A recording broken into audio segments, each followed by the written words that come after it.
Bakit po, Nay? May maayos pa po ba? Bakit naman hindi? Ang tagal na nun. Nang mawala ang anak ninyo.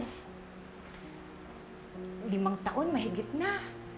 Pero mula noon, hindi nyo na binanak ayusin ang pagsasama nyo ni Brian. Hindi nyo na rin binanak magkaanak ulit. Pero, Nay, hindi na po handa si Brian.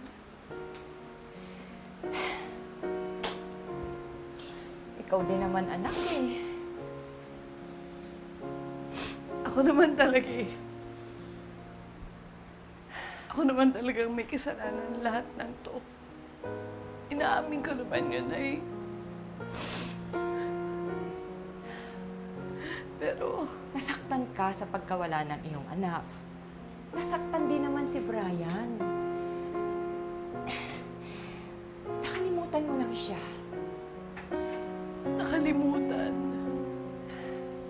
Pinabayaan. Hindi tinulungan, hindi inasikaso. Sarili ko lang ang iniisip ko. Yan. Iyan lagi ang sinusumbat sa akin ni Brian.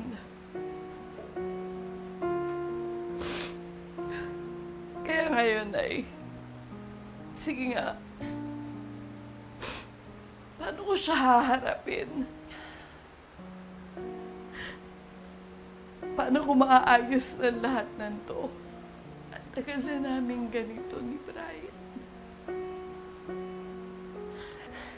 Magkaiba kasi kayo ng paraan ng pagharap sa lungkot at sakit. Wala naman kayong kasalanan na dalawa. Nangyari lang talaga yan sa buhay ninyo. Huwag mong kimkimin yung lungkot mo.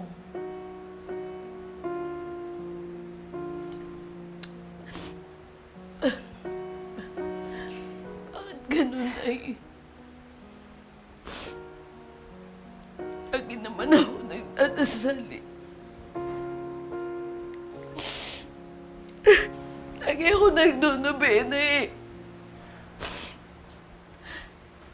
Pero bakit parang wala naman nangyayari?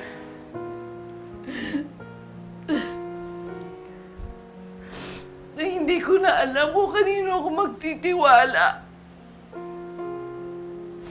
Wala naman ako ginawang masama. Hindi naman ako masamang tao. Ay, pagod na po ako mag-isip eh. Pagod na ako.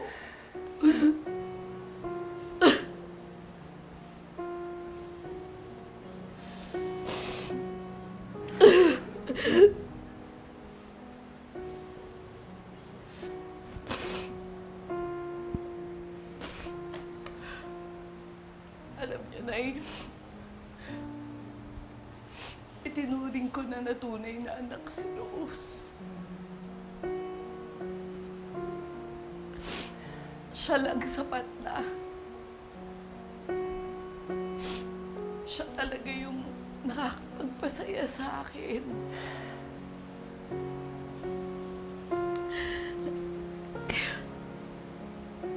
Kaya ngayon, ang sakit-sakit sa akin. Kasi iiwan na siya.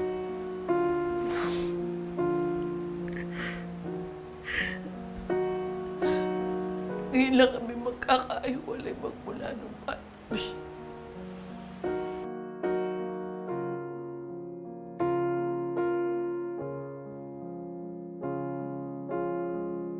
Asan na niluluto kong banana? Sino nakakita? Ay! Kasama po ba yung sa handa ni ate? Nakain ko na po eh. Naku po, ikaw talagang bata ka.